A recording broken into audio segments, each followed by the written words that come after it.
সাথে ধাক্কা লাগবে তোমার মামা অথবা অনি, এটা বুঝিয়ে ধাক্কা দিয়েছে। বলছে যে তারপরে খুব ভালো করেছেন, না হয়তো আপনার অনেক বড় ক্ষতি হয়ে যেত। আচ্ছা, চা বাগানে আরো কিছু ঘটনা আছে। আপনার সঙ্গে আপনার ছেলে আছেন, আমরা তার সাথে একটু কথা বলি। এন্ড আপনার নামটা একটু বলবেন? জি, আমার নাম সিরাজুম মুনির। ওকে। আমি টেক্সটাইল ইঞ্জিনিয়ার বাই প্রফেশন। এখন একটা প্রাইভেট ইউনিভার্সিটিতে আমি লেকচার হিসেবে আছি। আচ্ছা, তো ওইখানকার অনেক ঘটনা আপনারা সবাই জানেন, ইনফ্যাক্ট অনেক ঘটনা ওখানে ঘটেছে, এবং আপনি একটা ভয়ঙ্কর ঘটনা যেটা আমাকে বলেছেন, সেই ঘটনাটা একটু বলবেন বা এরকম? আচ্ছা, ওখানে যে ঘটনাগুলো আমি বারবারই আপনাদের ইনফ্যাক্ট ভূত এফএম এর আগেও জিজ্ঞেস করছিলাম যে একই ঘটনা অনেকের সাথেই ঘটে, এবং এই ঘটনাগুলো তখনই বোঝা গেছে যে যদি একজন বা দুজনের সাথে ঘটতে তাহলে তো এটা কারো ভুল হতে পারে, কিন্তু অনেকের সাথে ঘটেছে। এবং সবচেয়ে আশ্চর্য লেগেছে, আমি একটু আগে যে ঘটনাগুলো আপনাদের কাছ থেকে শুনলাম, ওই যে জুজুর ঘটনা এবং এই সিলেট অঞ্চলের এই চা বাগানের এই ঘটনাগুলো খুব কাছাকাছি। সো ওইখানে আপনি যে ঘটনাটা ঘটেছিল সেই ঘটনাটা কি ওই একই জায়গাতে, ওই একই চা বাগানের? হ্যাঁ, একই টি গার্ডেনে, ওই ডিওন্ডি টি গার্ডেন সেখানকার নাম, এবং ওই টি গার্ডেনেরই আউট গার্ডেনের রোডে আর কি ঘটনাটা যে ঘটেছিল। আউট গার্ডেন বলতে বোঝা যাচ্ছে ওই টি গার্ডেনের অন্তর্ভুক্তই কিছু চা বাগান থাকে যাদের অ্যাডমিনিস্ট্রেশন সব ওই টি গার্ডেনই কন্ট্রোল করে, কিন্তু সেগুলা ব্রাঞ্চ, সাব ব্রাঞ্চ আর কি। আচ্ছা, তো সেরকম একটা টি গার্ডেন ছিল রঘুনন্দন নাম করে। সেখানে যাওয়ার পথে দুটা কালভার্ট আসতো। আচ্ছা, তো একটা কালভার্টের সামনে আসলে আমরা সবাই সতর্ক, আমরা গাড়ি দিয়ে যখন যেতাম আমরা গ্লাসগুলো তুলে দিতাম।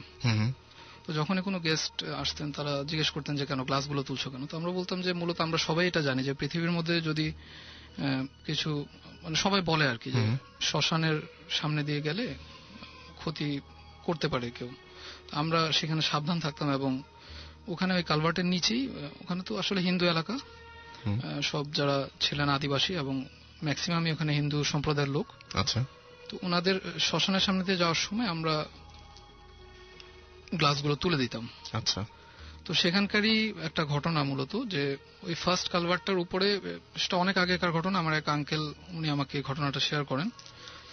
তো উনি একদিন রাতের বেলা মেবি গাছ চুরি যাওয়ার কারণে উনি রাতের বেলা উনি গাড়ি নিয়ে বের হন, এবং তখনকার আগেকার দিনে গাড়িগুলো বেশ পুরনো ছিল এবং সামনের দিকে গিয়ে হ্যান্ডেল ঘুরিয়ে স্টার্ট দিতে হতো, এরকম কিছু গাড়ি ছিল। আচ্ছা, তো যখন উনি কালভার্টের উপর উঠতে নেন, কালভার্টটা একটু উঁচু, তো সেখানে উঠতে গিয়ে উঠতে কালভার্টের উপরে উঠতে ওনার গাড়িটা বন্ধ হয়ে যায়। আচ্ছা, তো উনি রাতের বেলা নামে হ্যান্ডেলটা নেন পিছন থেকে, নিয়ে অনেকক্ষণ ধরে ঘোরাতে থাকেন, কিন্তু কোনো কারণে উনি আশ্চর্য হয়ে যান যে যেটা কিনা কখনো হয় না, সেটা গাড়িটি স্টার্ট নিচ্ছে না। আচ্ছা, বেশ কিছুক্ষণ চেষ্টা করার পর উনি টায়ার্ড হয়ে যান এবং একটু ফ্রাস্ট্রেটেড হয়ে উনি কালভার্টের সামনে, একটু উঁচু কালভার্ট, নিচের দিকে পানি যাচ্ছে ছড়ার মতো, ওদিকে তাকান, তখন দেখে যে মানে খুব নোংরা একটা জায়গা থেকে একটা লোক, মানে রাতের চৌকিদার, উনি চিনতে পারেন ওনাকে, তো ও উঠে আসতেছে। আচ্ছা, তো উনি মাঝখানে টি গার্ডেন অ্যানুয়াল লিভ হয়, 1 মাসের জন্য চা বাগানে ছিলেন না। আসার পরের দিনই ঘটনাটা, চুরির ঘটনাতে উনি তাড়াতাড়ি বের হন। তো উনি ওই চৌকিদার যখন উঠে আসে তখন জিজ্ঞেস করে, যে নাম ছিল রবি, তো চা বাগানে আসলে একই নামে অনেকে থাকে, তো ওকে সবাই দোসরা রবি বলতো সিনিয়রিটি বেসিসে। আচ্ছা, তো সে যখন বলে যে আরে রবি তুমি এখানে নিচে কি করতেছিস, তাকে জিজ্ঞেস করে, তখন সে কথা বলে না কিছু, এসে হাত দিয়ে জাস্ট কপালে সালামের মতো দেখায়, দেখিয়ে সে হ্যান্ডেলটা হাত থেকে নিয়ে নেয়। আচ্ছা, নিয়ে বলছে যে রবি কি করছিস। সে কোনো কথা না বলে গাড়ির সামনে যায়, এবং সাধারণত স্টার্ট একটা ডিরেকশনে ঘোরালেই হওয়ার কথা, কিন্তু সে ওখানে ওই আঙ্কেলকে আশ্চর্য করে দিয়ে সে অপোজিট ডিরেকশনে হ্যান্ডেলটা ঘোরায়। আচ্ছা, এবং একবার ঘোরানোর পর সেটা ছেড়ে দেওয়ার পর সেটা ঘুরতে থাকে এবং গাড়িটা স্টার্ট নেয়।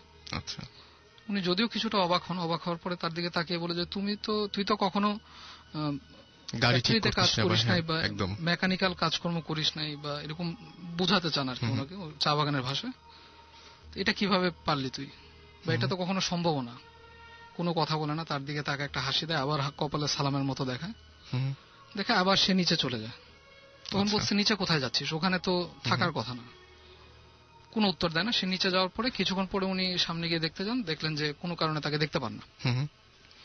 যাই হোক, উনি গাড়ি নিয়ে তখন ওই এরিয়াটা ভিজিট করে উনি চলে আসেন। তো বাই দিস টাইম আসলে উনি সবাইকে বলে যান যে আমি half an hour coming back, কিন্তু যে কোনো কারণেই ওনার বেশ ডিলে হয় এই ঘটনাটার কারণে, প্রায় 1.5 ঘন্টা পরে উনি আসেন। তখন ওনার জন্য সবাই ওয়েট করতেছিলেন ফ্যাক্টরির সামনে, এবং ওনাকে জিজ্ঞেস করে যে স্যার কোনো সমস্যা হয়েছিল কিনা, বা আপনি কিছু জানালেন না বা কোনো কিছু বললো যে জানানোর তো উপায় নেই, আমার সাথে কেউ ছিল না। বা তখন বললো যে কি সমস্যা হয়েছে, তখন উনি ঘটনাটা খুলে বলেন। তো বললেন যে কিভাবে এটা সমাধান হলো, বললো যে এরকম দোসরা রবি ছিল, সে বুঝলাম না আমি, সে নিচ থেকে উঠে আসলো, উঠে এসে গাড়িটা ঠিক করে দিল। মানে আশ্চর্য খুব অদ্ভুত একটা ভঙ্গিতে ঠিক করলো, যেটা হওয়ার কথা না। বললো যে স্যার এটা তো হওয়ার কথাই না। আর তখন অনেকেই তার দিকে অবাক দৃষ্টিতে তাকিয়েছিলেন। বললো যে স্যার আপনি একটু মনে করে দেখেন যে দোসরা রবি নাকি অন্য কেউ। তখন উনি বললেন যে না, আমি এটা কনফার্ম, আমি এটা নিশ্চিত যে দোসরা রবি। এবং তার চেহারা ভুলার মতো না, সে খুব সিনসিয়ার একজন চৌকিদার, যে কিনা ওখানে ডিউটি করত। তখন সবাই একটু হাসলো এবং কেউ কেউ নার্ভাস হয়ে গেল। তখন ওনাকে উনি জিজ্ঞেস করলেন যে আপনাদের এরকম বিচলিত দেখাচ্ছে কেন।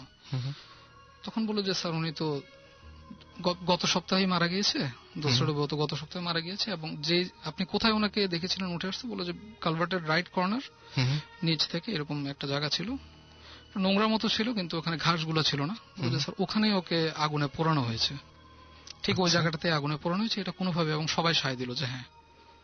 তখন আসলে মানে ব্যাপারটা সবাই রিয়েলাইজ করতে পারলো যে কেন এই ঘটনাটা অতি প্রাকৃতিক। দিনের বেলায় না, দিনের বেলা না, এটা রাতের বেলা। গাছ চুরিগুলো সাধারণত রাতে হতো, গ্রামের মানুষরা এসে গাছ কেটে নিয়ে যেত।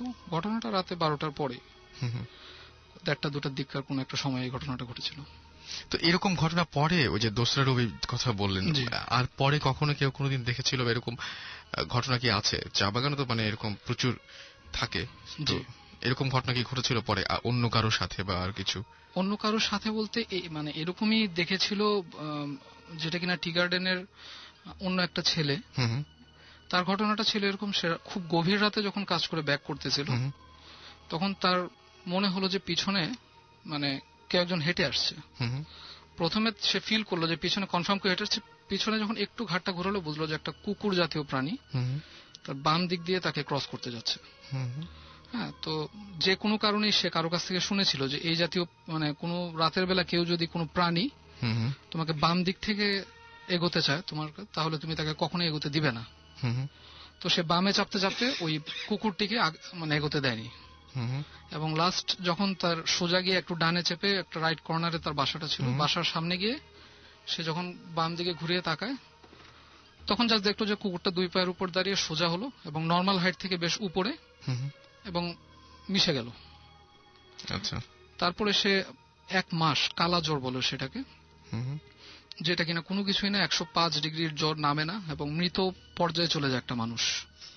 এবং সেটা নাকি সেটা সবাই বলেছিল যে সে যে ওকে আঘাতে দেয়নি, আঘাতে দিলে সে মারা যেত, সে যে আঘাতে দেয়নি ওই প্রাণীটার জিদ থেকে। এবং সে যে দাঁড়িয়ে লম্বা হয়ে গিয়েছিল, এটা একটা মানে খুব খারাপ কিছু ছিল, তার জিদটার এফেক্টই তার উপরে পড়েছে। এরকম অসংখ্য ঘটনা, বেশ কিছু ঘটনা, এবং সে আমাদের বাসাতে কাজ করে এবং তার কাছ থেকে শোনা। এনিওয়েজ, আমরা এতক্ষণ ধরে শুনছিলাম এবং এত রাত্রে কষ্ট করে আপনারা এসেছেন দুজন, এবং আপনাদের পুরো ফ্যামিলি আজকে এখানে আছেন। তারা সবাই একটা অনুষ্ঠান থেকে আপনারা সবাই এখানে এসেছেন, সো গায়ে হলুদের অনুষ্ঠান। So thank you so much এত কষ্ট করে আমাদের সাথে জয়েন করার জন্য। এবং আপনার যে ঘটনাটা, সেটা অসম্ভব রকমের অন্য ধরনের একটা ঘটনা আমরা এক্সপিরিয়েন্স করলাম আপনার কাছ থেকে। আর আপনি মানে যে দুজনে, আমার যেটা মনে হয় যে আমি তো এবং কষ্ট করে, আচ্ছা ইমেলটা কে করেছিলেন আমাকে? ইমেলটা আমার হাজবেন্ড করেছিল, আমি লিখে দিয়েছিলাম ঘটনাটা, তারপরে উনি করেছিলেন। লিখে দিয়েছিলাম, ও করেছে আমার husband. Okay, so thank you so much আপনাদেরকে।